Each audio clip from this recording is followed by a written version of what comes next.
Hi guys, just out on my normal daily stroll through Ashdown Forest. It's an amazing place to live. Every direction you look, there's walks. North, south, east and west, everywhere, every part of the forest has got trails going off in all directions. Such a beautiful place, gorgeous, so peaceful. I'm just walking my dog that's pulling me about here. But I was thinking about, well, lots of things really. World Economic Forum and the Great Reset, what it means. You will own nothing and be happy, you see, or else. If you've bought land, they're going to take it off you.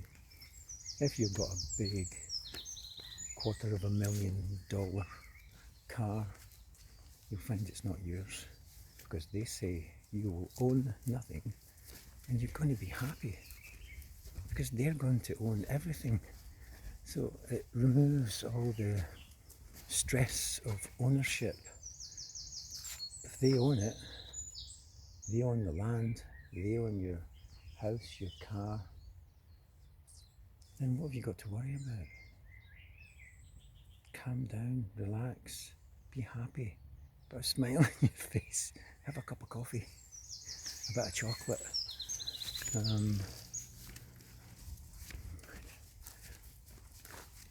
But I was thinking also about where we're headed,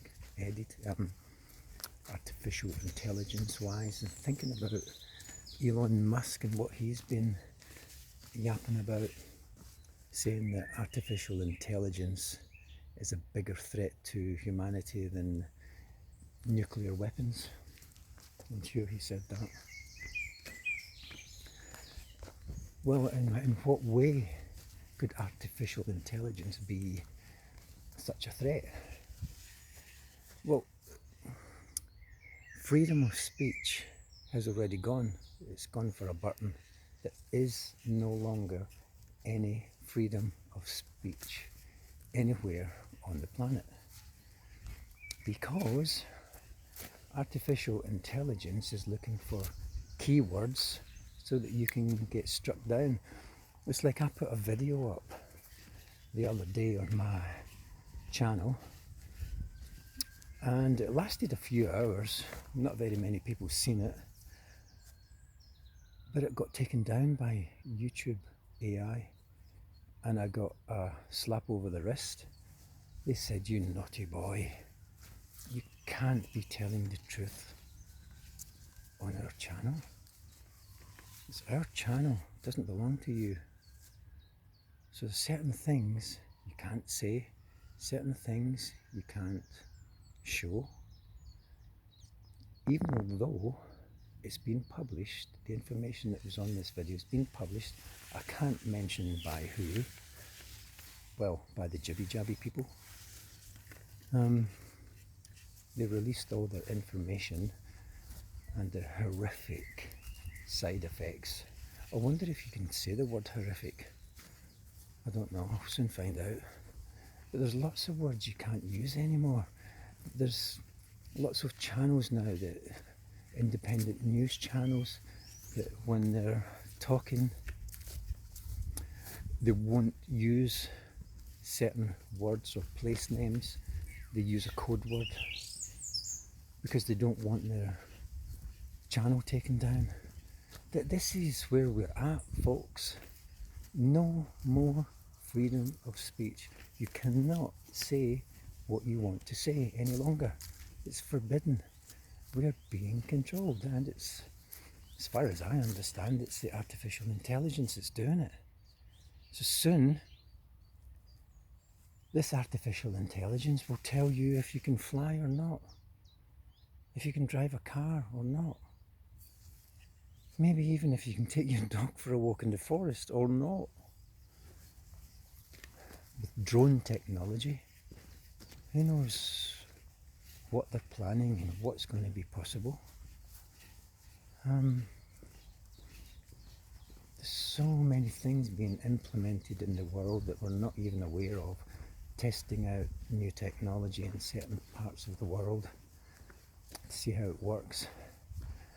I mean, if you Google LaMDA, I think that's LaMDA, LaMDA, I think it is. LaMDA, artificial intelligence, Google. One of their chief engineers has just been sent home on leave because he dared to come out and say that he was getting scared of this artificial intelligence because to him it had already become sentient. Could you believe? I mean, I don't know how much truth is in that, but this is where we're heading. It's not good. It's not a good place. You do not want a robot to tell you what you can do and what you can't do, but unfortunately, this is how they are becoming like gods. Like in the book of Genesis, it talks about ye shall be as gods. That was a big temptation that Eve fell for. She fell first, and then her husband, not wanting to lose her, decided, oh well, wherever you're headed, I'm going there too. So he did the same thing, and here we are today in a world that's ruled by sin and evil people, evil, corrupt people. And I think there can't be very many people left in the world today who can't see that, who can't grasp that we are being ruled over by evil, corrupt men and women. You only need to look at the World Economic Forum website and look through the layers and layers and layers of information on how they're going to rule the world. A website that they've been working on for decades because there's so much information on it. It's shocking. That was not just put up after the so-called disease hit the stage. That was all pre-written, pre-planned. Anyway, I'm going to have to stop here because there's a little doggy coming, and well, maybe I won't. Maybe I'll just pass by and hopefully I can keep my dog under control. Hiya. Thankfully there was no dog fight. I didn't get bitten. I'm still alive and well. Yeah, the World Economic Forum, if you go on the website, you'll find one of the pages, you'll find like a round circle, and it's got things dotted all around about it. You click on any one of those things and it takes you to another layer. Click on something on that layer and it takes you to another layer, and it goes on and on and on. There's so much information on that website, it beggars belief. But anyway, talking about AI and it becoming sentient, whether it has or not, they say it's got the mind of an intelligent 8-year-old, and it's got feelings. Seriously?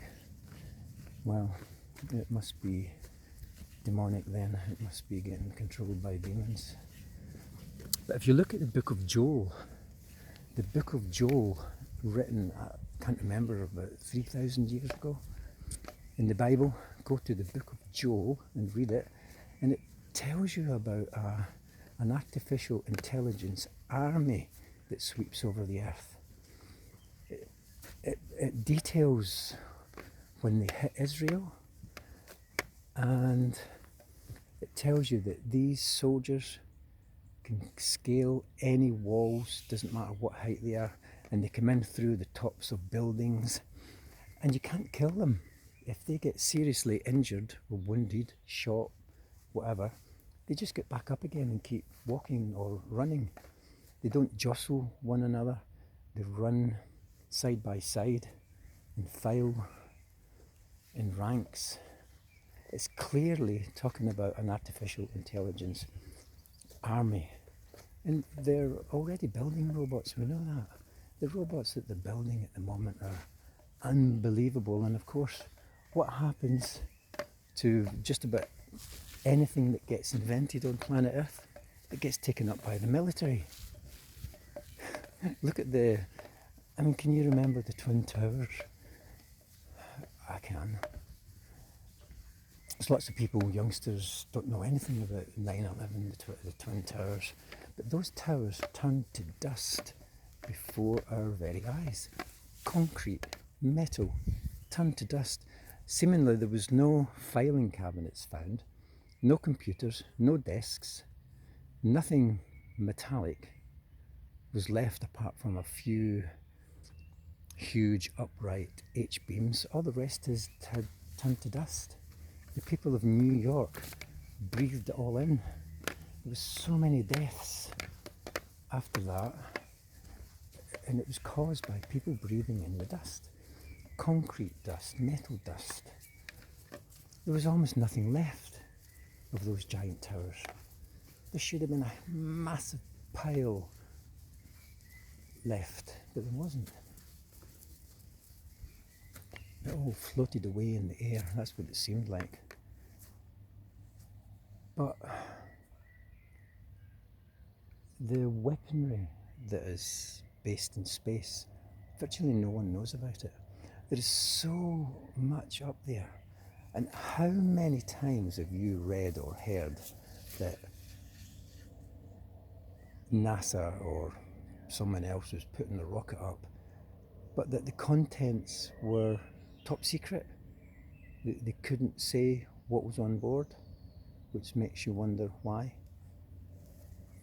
Well, some of what's went up belongs to PG&E. I won't mention the family name who owns PG&E, one of the largest utility companies in the US, but their name begins with the letter R.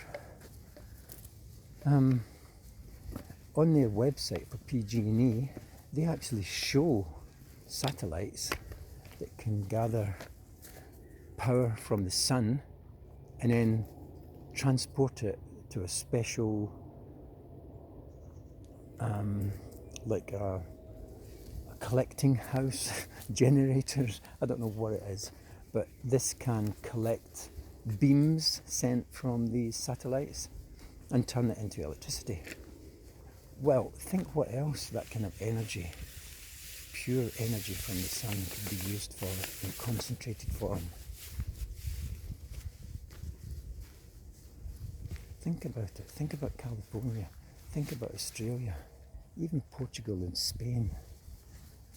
Fire burning hotter than they've ever burned in history. Firemen the world over, puzzled, scratching their heads, saying, listen, these fires, they burn so hot, so fierce, and move so fast that all we can do is go ahead of them. We can't stop them. They jump over big wide roads, they jump over rivers. This is firemen saying this, not me. They're saying that they have never in their life witnessed forest fires doing what they now do. It's never happened before. Never. And that brings us to another subject that some people believe in and some people don't, and that's chemtrails. If you look into the ingredients of chemtrails, you'll find that a lot of the ingredients are actually the ingredients that they use in fireworks. So could that be part of the reason why these fires burn so hot and so fierce and move so fast? Because of what is falling from our skies? Anyway, I'm going to stop here because I'm getting a bit boring. Anyway, thanks for listening if you actually did. See you again.